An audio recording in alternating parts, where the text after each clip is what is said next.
बताएं, राम से चल के राम पे आए। प्रेम कोई हम और न जाने, राम से रूठे राम से माने। राम सिया की करुण कहानी, एक है चंदन एक है पानी। राम सिया राम जय जय राम। राम सिया राम जय जय राम। राम राम दोस्तों, मैं हूँ रेणु भाटिया और आप सुन रहे हैं रब कथा presents Valmiki Ramayana as it is. ये है फर्स्ट एपिसोड बालकांड भाग 1। तपस्वी वाल्मीकि जी ने तपस्या और स्वाध्याय लगे हुए विद्वानों में श्रेष्ठ मुनिवर नारद जी से पूछा, हे मुने, इस समय इस संसार में गुणवान, वीर्यवान, धर्मज्ञ, उपकार मानने वाला, सत्यवक्ता और दृढ़ प्रतिज्ञ कौन है? सदाचार से युक्त, समस्त प्राणियों का हित साधक, विद्वान, सामर्थ्यशाली और एकमात्र सुंदर पुरुष कौन है? मन पर अधिकार रखने वाला, क्रोध को जीतने वाला, कांतिमान और किसी की भी निंदा नहीं करने वाला कौन है? तथा संग्राम में कुपित होने पर किससे देवता भी डरते हैं? महर्षि, मैं ये सुनना चाहता हूँ कि इसके लिए मुझे बड़ी उत्सुकता है और आप ऐसे पुरुष को जानने में सामर्थ्य हैं। महर्षि वाल्मीकि इस वचन को सुनकर तीनों लोकों का ज्ञान रखने वाले नारद जी उन्हें संबोधित करके कहा, अच्छा सुनिए, और फिर प्रसन्नता पूर्वक बोले, मुने, आपने जिन बहुत ही दुर्लभ गुणों का वर्णन किया है, उनसे युक्त पुरुष को मैं विचार करके कहता हूँ, आप सुने। इक्ष्वाकु के वंश में उत्पन्न हुए एक ऐसे पुरुष हैं जो लोगों में राम नाम से विख्यात हैं। वे ही मन को वश में रखने वाले, महाबलवान, कांतिमान, धैर्यवान और जितेंद्रिय हैं। वे बुद्धिमान, नीतिज्ञ, वक्ता, शोभायमान तथा शत्रु संहारक है। उनके कंधे मोटे और भुजाएं बड़ी बड़ी है।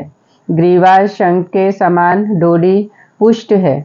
उनकी छाती चौड़ी तथा धनुष बड़ा है। गले के नीचे की हड्डी मांस से छिपी हुई है। वे शत्रुओं का दमन करने वाले हैं। भुजाएं घुटने तक लंबी है। मस्तक सुंदर है। ललाट भव्य और चाल मनोहर है। उनका शरीर और सुडोल है। देह का रंग चिकना है। वे बड़े प्रतापी हैं। उनका वक्षस्थल भरा हुआ है। आंखें बड़ी बड़ी है। वे शोभायमान और शुभ लक्षणों से संपन्न है। धर्म के ज्ञाता, सत्य प्रतिज्ञा तथा प्रजा के हित साधन में लगे रहने वाले हैं। वे यशस्वी, ज्ञानी, पवित्र, जितेंद्रिय और मन को एकाग्र रखने वाले हैं। प्रजापति समान पालक, श्री संपन्न, वैरी विध्वंसक व जीवों तथा धर्म के रक्षक हैं। सर्वद में व स्वजनों के पालक, वेद वेदांतों के तत्वज्ञता व धनुर्वेद में प्रवीण है। वे अखिल शास्त्रों के तत्वज्ञ, स्मरण शक्ति से युक्त और प्रतिभा संपन्न हैं। अच्छे विचार और उदार हृदय वाले वे श्री रामचंद्र जी बातचीत करने में चतुर तथा समस्त लोकों में प्रिय हैं। जैसे नदियाँ समुद्र में मिलती है, उसी प्रकार सदा राम से साधु पुरुष मिलते रहते हैं। वे आर्य एवं सब में समान भाव रखने वाले हैं। उनका दर्शन सदा ही प्रिय मालूम होता है। संपूर्ण गुणों से युक्त वे श्री रामचंद्र जी अपनी माता कौशल्या के आनंद बढ़ाने वाले हैं। गंभीरता में समुद्र और धैर्य में हिमालय के समान है।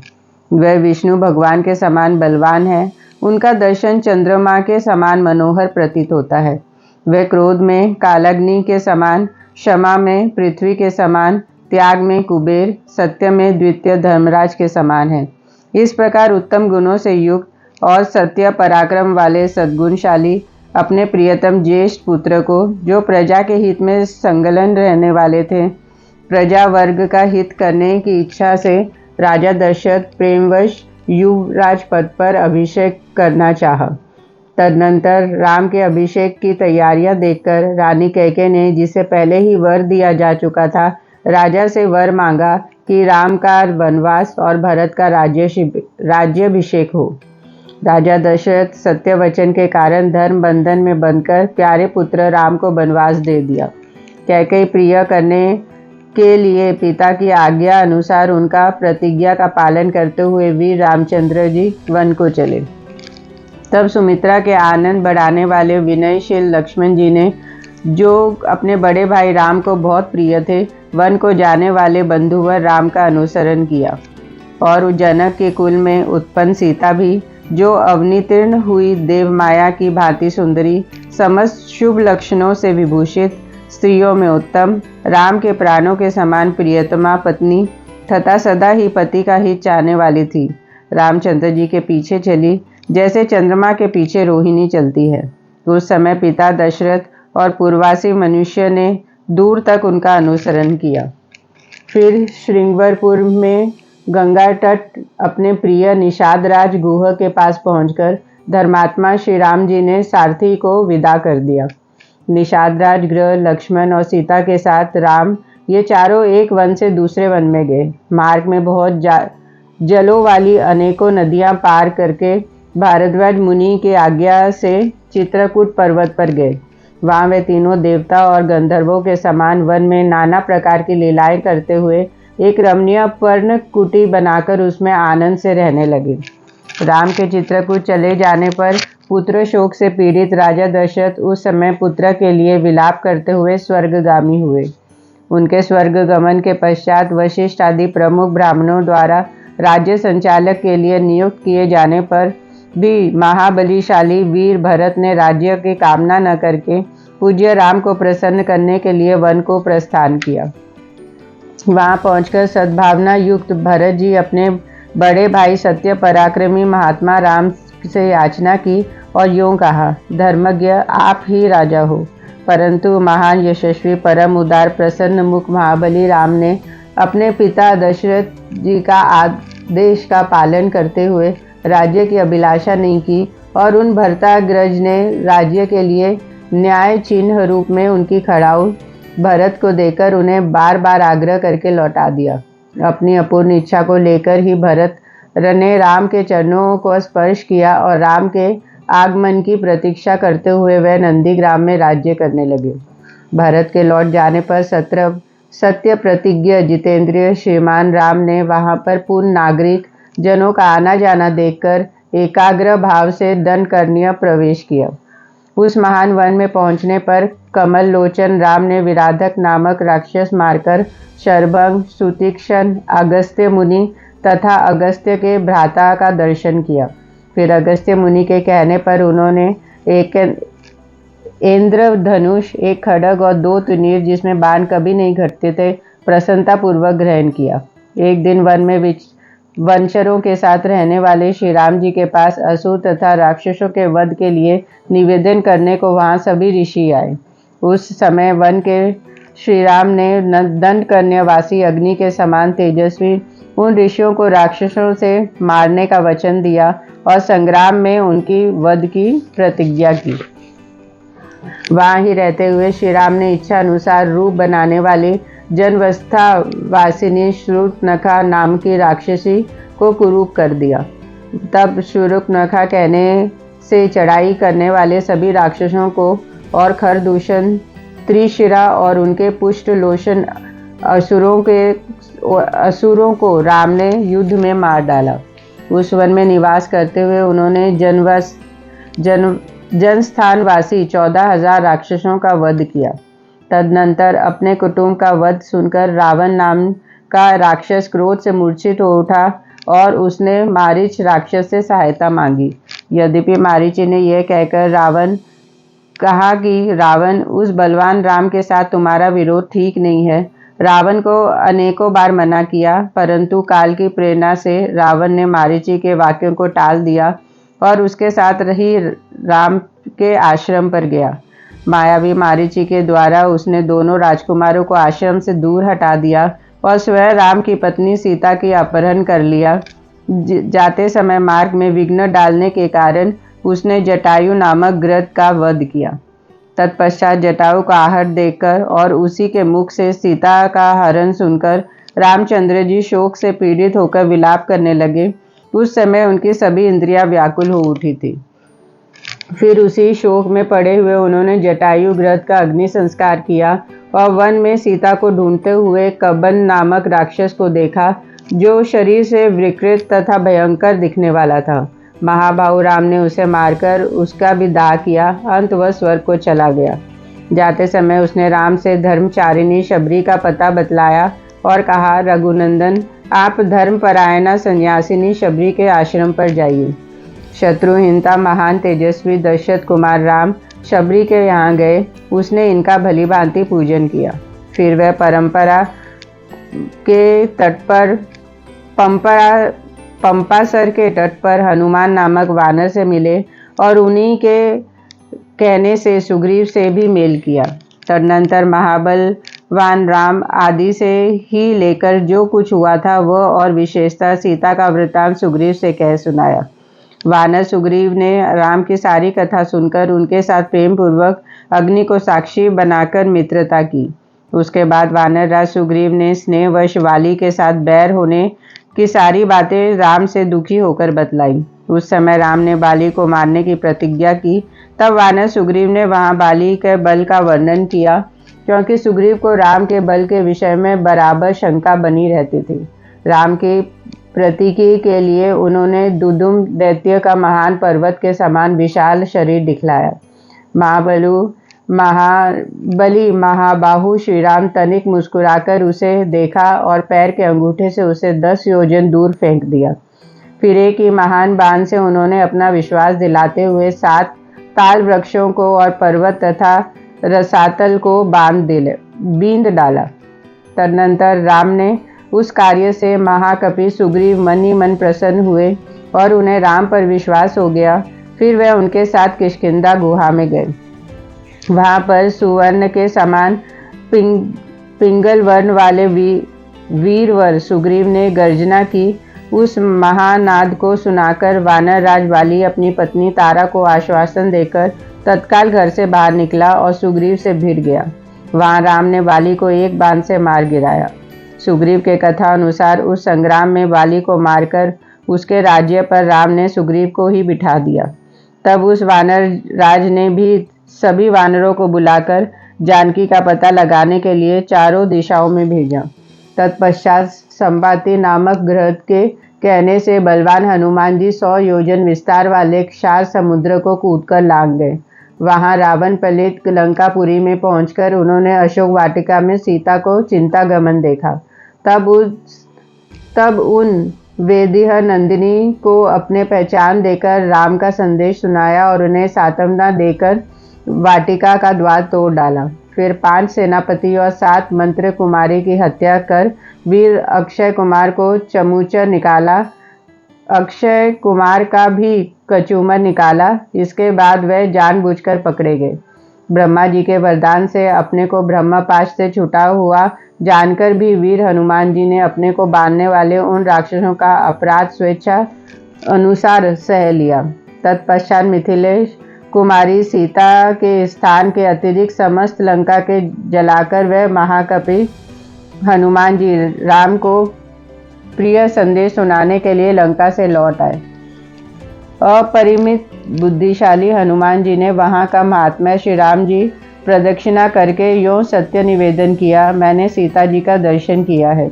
इसके अनंतर सुग्रीव तथा भगवान राम ने महासागर तट पर जाकर सूर्य के समान तेजस्वी बाणों से समुद्र को क्षुब्ध किया। तब नदीपति समुद्र ने अपने को प्रकट कर दिया। फिर समुद्र ही कहने से राम ने नल से पुल निर्माण कराया। उसी पुल से लंकापुरी में जाकर रावण को मारा। फिर सीता के मिलने पर राम को बड़ा लज्जी हुई। तब भरी सभा में सीता के प्रति मर्मभेदी वचन कहने लगे। उनकी इस बात को न सह सकने के कारण साध्वी सीता अग्नि में प्रवेश कर गई। इसके बाद अग्नि के कहने से उन्होंने सीता को निष्कलंक माना। महात्मा राम श्री रामचंद्र जी इस महान कर्म से देवता और ऋषियों सहित चराचर त्रिभुवन संतुष्ट हो गया। फिर सभी देवताओं से पूजित होकर राम बहुत ही प्रसन्न हुए और राक्षस राज विभीषण को लंका के राज्य पर अभिषेक करके कृतार्थ हो गए। उस समय निश्चित होने के कारण उनके आनंद का ठिकाना न रहा। यह सब होने पर राम देवताओं से वर पाकर और मरे हुए वानरों को जीवन दिलाकर अपने सभी साथियों के साथ पुष्प विमान पर चढ़कर अयोध्या के लिए प्रस्थित हुए। भारद्वाज मुनि के आश्रम पर पहुंचकर सबको आराम देने वाले सत्य पराक्रमी राम ने भरत के पास हनुमान को भेजा। फिर सुग्रीव के साथ कथा वार्ता करते हुए पुष्प कारूढ़ को वह नंदीग्राम को गए। निष्पाप रामचंद्र जी ने नंदीग्राम में अपनी जटा कटाकर भाइयों के साथ सीता जी पाने के अनंतर पुनः अपना राज्य प्राप्त किया। अब राम के राज्य में लोग प्रसन्न, सुखी, संतुष्ट, पुष्ट, धार्मिक तथा रोग व्याधि से मुक्त रहेंगे। उन्हें दुर्भिक्ष का भय नहीं रहेगा। कोई कहीं भी अपने पुत्र की मृत्यु नहीं देखेंगे। स्त्रियां विधवा न होगी, सदा ही पतिव्रता रहेंगी। आग लगने का किंचित भी भय न होगा। कोई प्राणी जल में नहीं डूबेगा। वात व ज्वर का भय थोड़ा भी नहीं रहेगा। सुधा तथा चोरी का डर भी जाता रहेगा। सभी नगर व राष्ट्र धन धान्य संपन्न होंगे। सत्य युग की भांति सभी लोग सदा प्रसन्न रहेंगे। महायशस्वी राम बहुत से सुवर्णों की दक्षिणा देने वाले 100 अश्वमेध यज्ञ करेंगे। उनमें विधि पूर्वक विद्वानों से 10,000 करोड़ 1 अरब गौ और ब्राह्मणों को अपरिमित धन देंगे तथा 100 गुण राजवंशों की स्थापना करेंगे। संसार में चारों वर्णों का वह अपने अपने धर्म में नियुक्त रहेंगे। फिर 11,000 वर्षों तक राज्य करने के अंतर श्री राम जी अपने परम धाम को पधारेंगे। वेदों के समान पवित्र, पापनाशक और पुण्यमय इस रामचरित को जो पढ़ेगा वह सब पापों से मुक्त हो जाएगा। आयु बढ़ाने वाली इस रामायण कथा को पढ़ने वाला मनुष्य मृत्यु के अनंतर पुत्र, पौत्र और अन्य परिवार जन वर्ग के साथ ही स्वर्ग लोक में प्रतिष्ठित होगा। इसे ब्राह्मण पढ़े तो विद्वान हो, क्षत्रिय पढ़ता तो पृथ्वी का राज्य प्राप्त करे, वैश्य को व्यापार में लाभ हो और शूद्र को प्रतिष्ठा प्राप्त करे। भाग 2। देवऋषि नारद जी ने उपयुक्त वचन सुनकर वाणी विशारद धर्मात्मा ऋषि वाल्मीकि जी ने अपने शिष्यों सहित उन महामुनि का पूजन किया। वाल्मीकि जी ने यथागत सम्मानित होकर देवऋषि नारद जी ने जाने पर उनसे आज्ञा मांगी और उनसे अनुमति मिलने जाने पर वह आकाश मार्ग को चले गए। उनके देवलोक पधारने 2 ही घड़ी बाद वाल्मीकि जी तमसा नदी के तट पर गए, जो गंगा जी से अधिक दूर नहीं था। तमसा के तट पर पहुंचकर वहां के घाट को कीचड़ रहित देखकर मुनि ने अपने पास खड़े हुए शिष्य से कहा, भारद्वाज, देखो यहाँ का घटा बड़े सुंदर है। इसमें कीचड़ का नाम नहीं है। यहाँ जल जैसा ही स्वच्छ है जैसे सत्य पुरुष का मन होता है। तात, यहीं कलश रख दो और मुझे मेरा वल्कल दो। मैं तमसा के इसी उत्तम तीर्थ में स्नान करूंगा। महात्मा वाल्मीकि के ऐसे कहने पर नियम परायण शिष्य भारद्वाज अपने गुरु मुनिवर वाल्मीकि को वल्कल वस्त्र दिया। शिष्य के हाथ में वल्कल देकर वह जितेंद्रिय मुनि वहां से विशाल वन की शोभा देखते हुए सब और विचारने लगे। उनके पास ही कौंच पक्षियों का एक जोड़ा, जो कभी एक दूसरे से अलग नहीं होता था, विचर रहा था। वह दोनों पक्षी बड़ी मधुर बोली बोलते थे। भगवान वाल्मीकि ने पक्षियों को उस जोड़ों को वहां देखा। उसी समय पापपूर्ण विचार करने वाले एक निषाद, जो समस्त जंतुओं का अकारण बैरी था, वहां आकर पक्षियों के उस जोड़े में एक नर पक्षी को मुनि के देखते देखते बाण से मार डाला। वह पक्षी खून से लथपथ होकर पृथ्वी पर गिर पड़ा और पंख फटफड़ाता हुआ तड़पने लगा। अपने पति की हत्या हुई देखकर उसकी भार्या कौंची करुणाजनक स्वर में चित्कार कर उठी। उत्तम पंखों से युक्त उस पक्षी सदा अपनी भार्या के साथ साथ विचारता था। उसके मस्तक का रंग तांब के समान लाल था और वहां काम से मतवाला हो गया। ऐसे पति से विमुक्त होकर कौंची बड़े दुख से रो रही थी। निषाद जिसे मार गिराया था, उस पर पक्षी का वह दुर्दशा देख उन धर्मात्मा ऋषि को बड़ी दया आई। स्वभावतः करुणा का अनुभव करने वाले ब्रह्म ऋषि ने यह अधर्म हुआ है ऐसा निश्चय करके रोती हुई क्रौंची की ओर देखते हुए निषाद से इस प्रकार कहा, हे निषाद, तुझे नित्य निरंतर कभी भी शांति न मिले, क्योंकि तूने इस क्रौंच के जोड़े में एक की जो काम से मोहित हो रहा था, बिना किसी अपराध के हत्या कर डाली। ऐसा कहकर जब उन्होंने उस पर विचार किया, तब उसके मन में यह चिंता हुई कि अहो, इस पक्षी के शोक से पीड़ित होकर मैंने यह क्या कह डाला। यही सोचते हुए महाज्ञानी और परम बुद्धिमान मुनिवर वाल्मीकि एक निश्चय पर पहुंच गए और अपने शिष्य से इस प्रकार बोले, तात, शोक से पीड़ित हुए मेरे मुख से जो वाक्य निकल पड़ा, यह 4 चरणों में आबद्ध है। इसके प्रत्येक चरणों में बराबर बराबर यानी 8-8 अक्षर है तथा इसे वीणा के लय पर गाया भी जा सकता है। अंत मेरा यह वचन श्लोक रूप अर्थात श्लोक नामक छंद में आबद्ध काव्य रूप या यश स्वरूप होना चाहिए, अन्यथा नहीं। मुनि के यह उत्तम सुनकर उनके शिष्य भारद्वाज बड़ा प्रसन्नता हुई और उसने उनका समर्थन करते हुए कहा, हाँ, आपका यह वाक्य श्लोक रूप ही होना चाहिए। शिष्य इस कथन से मुनि को विशेष संतोष हुआ। तत्पश्चात उन्होंने उत्तम तीर्थ में विधि पूर्वक स्नान किया और उसे विषय का विचार करते हुए वह आश्रम की ओर लौट पड़े। फिर उनका विनीत और शास्त्रज्ञ शिष्य भारद्वाज भी वह जल से भरा हुआ कलश लेकर गुरुजी के पीछे पीछे चला। शिष्य के साथ आश्रम में पहुंचकर धर्मज्ञ ऋषि वाल्मीकि जी आसन पर बैठे और दूसरी बातें करने लगे, परंतु उनका ध्यान उस श्लोक की ओर ही लगा रहा। इतने में ही अखिल विश्व की सृष्टि करने वाले सर्वसमर्थ महातेजस्वी चतुर्मुख ब्रह्मा जी मुनिवर वाल्मीकि से मिलने के लिए स्वयं उनके आश्रम पर आए। उन्हें देखते ही महर्षि वाल्मीकि ने सहसा उठकर खड़े हो गए। वे मन और इंद्रियों के वश में रखकर अत्यंत विस्मित हो हाथ जोड़े चुपचाप कुछ काल तक खड़े ही रह गए, कुछ बोल न सके। तत्पश्चात उन्होंने पाद, अधर्य, आसन और स्तुति आदि के द्वारा भगवान ब्रह्मा जी का पूजन किया और उनके चरणों में विधिवत प्रणाम करके उनसे कुशल समाचार पूछा। भगवान ब्रह्मा ने एक परम उत्तम आसन पर विराजमान होकर वाल्मीकि मुनि को आसन ग्रहण करने की आज्ञा दी। ब्रह्मा जी आज्ञा पाकर वे भी आसन पर बैठ गए। उस समय साक्षात लोक पितामह ब्रह्मा सामने बैठे हुए थे, तो भी वाल्मीकि का मन उस क्रौंच पक्षी वाली घटना की ओर ही लगा रहा। वे उसी के विषय में सोचने लगे। ओ, जिसकी बुद्धि वैर भाव को ग्रहण करने में ही लगी रहती है, उस पापात्मा अव्याध ने बिना किसी अपराध के ही वैसे मनोहर कलरव करने वाले कौंच पक्षी के प्राण ले लिए।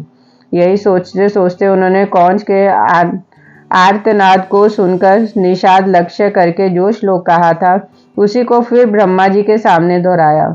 उसे दोहराते ही फिर उनके मन में अपने दिए हुए शाप के अनौचित्य का ध्यान आया। तब वे शोक और चिंता में डूब गए। ब्रह्मा जी उनके मन स्थिति को समझकर हंसने लगे और मुनिवर वाल्मीकि से इस प्रकार बोले, ब्राह्मण, तुम्हारे मुंह से निकला हुआ यह छंदोबद्ध वाक्य श्लोक रूप ही होगा। इस विषय में तुम्हें कोई अन्यथा विचार नहीं करना चाहिए। मेरे संकल्प अथवा प्रेरणा से ही तुम्हारे मुंह से ऐसी वाणी निकली है। मुनि श्रेष्ठ, तुम श्री राम के संपूर्ण चरित्र का वर्णन करो।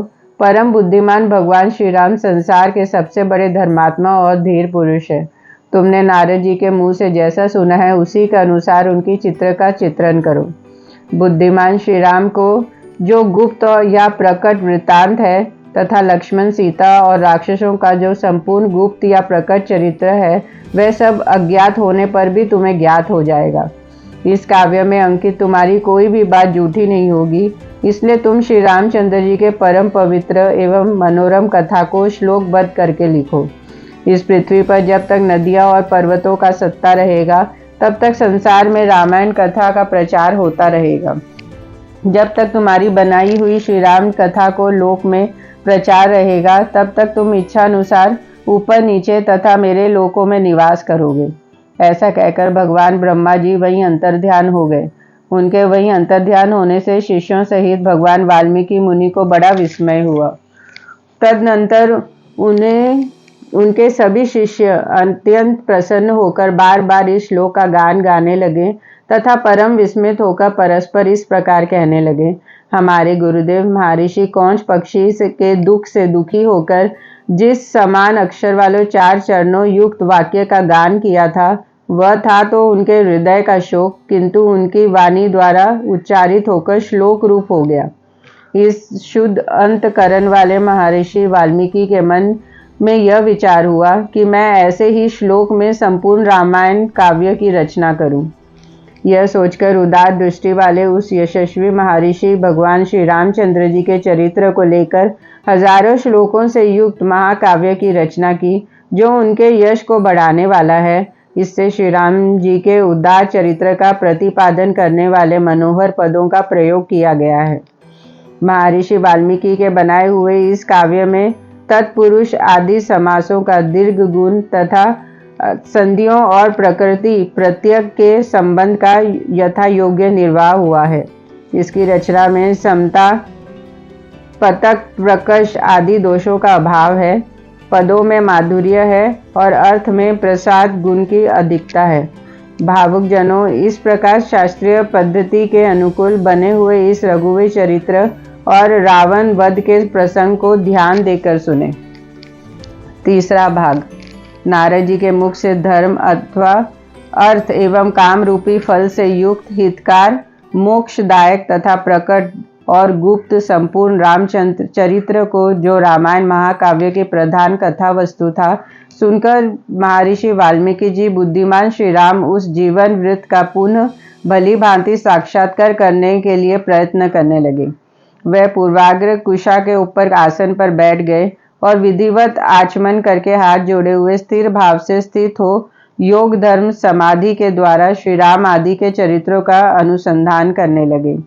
श्री राम, लक्ष्मण, सीता तथा राज्य और रानियों सहित राजा दशरथ से संबंधित रखने वाले जितनी बातें थीं, हंसना, बोलना, चलना, राज्य पालन आदि जितनी चेष्टाएं हुई, उन सबका महर्षि अपने योग धर्म के बल से भली भांति साक्षात्कार किया। सत्य प्रतिज्ञा श्री रामचंद्र जी ने लक्ष्मण और सीता के साथ वन में विचरत समय जो जो लीलाएं की थी, वह सब उनके दृष्टि में आ गई। योग का आश्रय लेकर उस धर्मात्मा महर्षि पूर्व काल में जो जो घटनाएं घटी हुई थी, उन सबको वहां हाथ पैर रखे हुए आंवले की तरह प्रत्यक्ष देखी।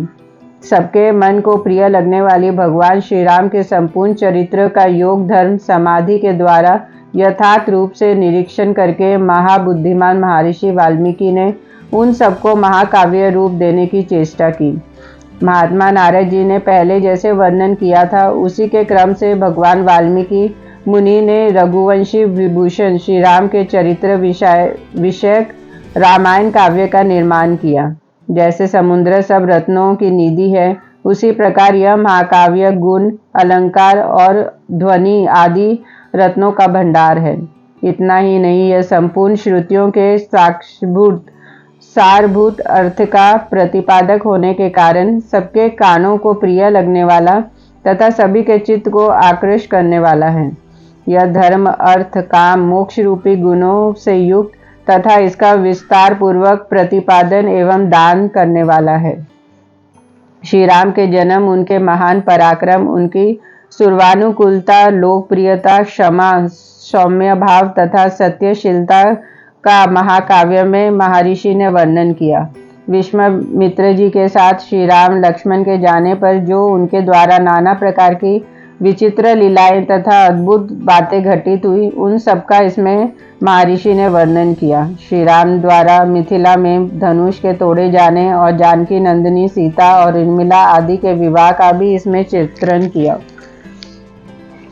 श्री राम आदि का गंगा के पार जाना, भारद्वाज मुनि का दर्शन करना, भारद्वाज मुनि का आज्ञा लेकर चित्रकूट जाना और वहाँ के नैसर्गिक शोभा का अवलोकन करना, चित्रकूट में कुटिया बनाना, उसमें निवास करना, वहाँ भरत का श्री राम से मिलने के लिए आना, उन्हें अयोध्या लौट चलने के लिए प्रयत्न करना, श्री राम द्वारा पिता का जलांजलि दान, भरत द्वारा अयोध्या के राज सिंहासन पर श्री रामचंद्र की श्रेष्ठ पादुकाओं का अभिषेक एवं स्थानपन, नंदीग्राम में भरत का निवास, श्री राम का दंडकारण्य में गमन, उनके द्वारा विराट का वध, सरभंग मुनि का दर्शन, श्रुति क्षण के साथ समागम, अनुसया के साथ सीता देवी जी की कुछ काल तक स्थिति, उनके द्वारा सीता को अंगराग समर्पण, श्री राम आदि के द्वारा अगस्त्य का दर्शन, उनके दिए हुए वैष्णव धनुष का ग्रहण, स्वरूप नखा संवाद, श्री राम की आज्ञा से